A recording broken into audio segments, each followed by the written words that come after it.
Fourth stanza कहता है कि let us then be up and doing with a heart for any fate, still achieving, still pursuing, learn to labour and to wait.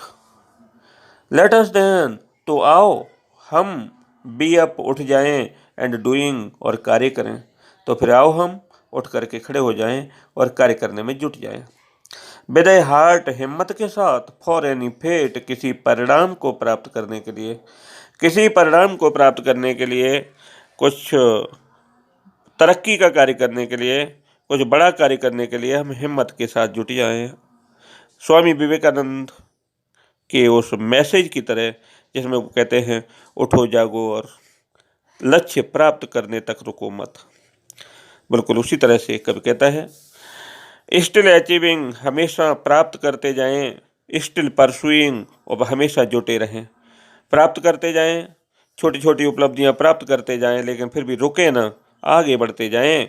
और learn to labour, परिश्रम करना सीख लें, and to wait, और इंतजार करना। हम परिश्रम करें और इंतजार करें, क्योंकि भगवान कृष्ण ने गीता में ठीक ही कहा है, work is worship, work is thy duty, reward is not thy concern, यानी कर्म करते जाओ, फल की इच्छा मत करो, फल तो भगवान खुद देगा।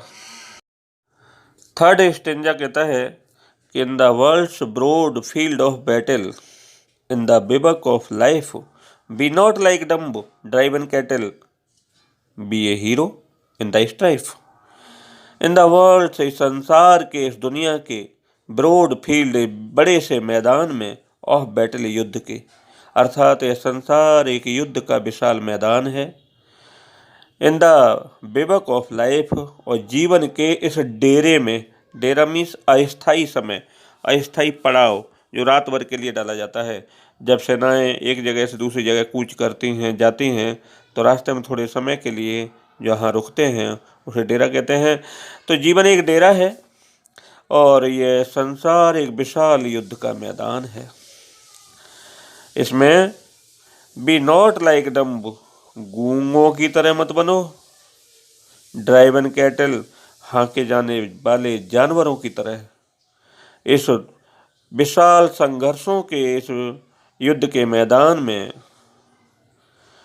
ये जीवन छोटा सा समय का है, छोटे से समय का एक डेरा है, और इस छोटे समय के एक डेरे में हमें गूंगे जानवरों की तरह नहीं होना चाहिए, बल्कि हमको be a hero in the strife, इस संघर्ष में हमें हीरो बनना चाहिए, नायक की तरह हमें इन संघर्षों का सामना करना चाहिए, क्योंकि यह संसार एक युद्ध का मैदान है, यानी संघर्षों का क्षेत्र है, और ये जीवन थोड़े समय का अस्थाई डेरा है। आज हम पढ़ने जा रहे हैं second poem, the psalm of life. The psalm of life, जीवन का संगीत, जीवन का कीर्तन। पहला स्टेंजा है life is real, life is earnest, and the grave is not its goal, dust thou art, to dust returnest, why not spoken of the soul।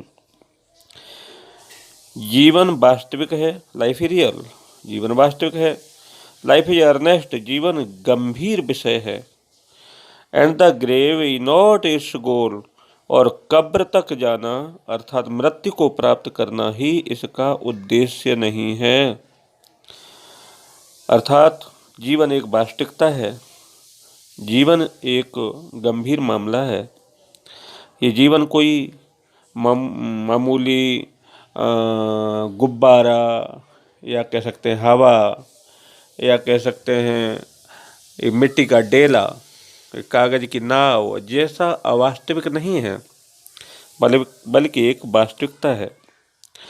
और तू dust thou art, to dust returnest, तू धूल है, मिट्टी है, और तू धूल में ही लौट कर मिल जाएगा। अर्थात कहते हैं कि मानव शरीर मिट्टी से बना है और मिट्टी में ही जाके मिल जाएगा। Why not spoken of the soul, यह बात आत्मा के बारे में नहीं कही गई है, क्योंकि आत्मा तो अमर है, यह कभी मरती ही नहीं है। शरीर ही केवल मिट्टी से बना है और मिट्टी में मिलेगा, लेकिन मनुष्य तो आत्मा है। Not enjoyment and not sorrow is our destined and और वे। न तो आनंद और न ही दुख, अर्थात न सुख न दुख। इज अवर डेस्टिन्ड हमारे भाग्य में लिखा हुआ है, अर्थात हमारे नसीब में लिखा हुआ है, हमारे नसीब में बधा हुआ है। हमारे नसीब में न तो सुख बधा है न दुख बधा है। बट टू एक्ट, बल्कि कार्य करना है। दैट ईच टुमारो, जो प्रत्येक आने वाले कल को। फाइंड्स अस फार्थर, हमको और दूर पाता है और आगे ले जाता है। देन टुडे आई से, बल्कि कर्म ही एक ऐसी चीज़ है जो हमें आय से आगे ले जाता है। आय से आगे जाना ये हमारे नसीब में नहीं है, या पीछे जाना हमारे नसीब में नहीं है।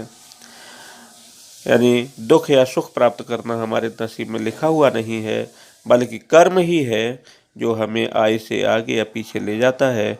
अर्थात कर्म ही हमारे नसीब का, हमारे भाग्य का निर्धारण करता है।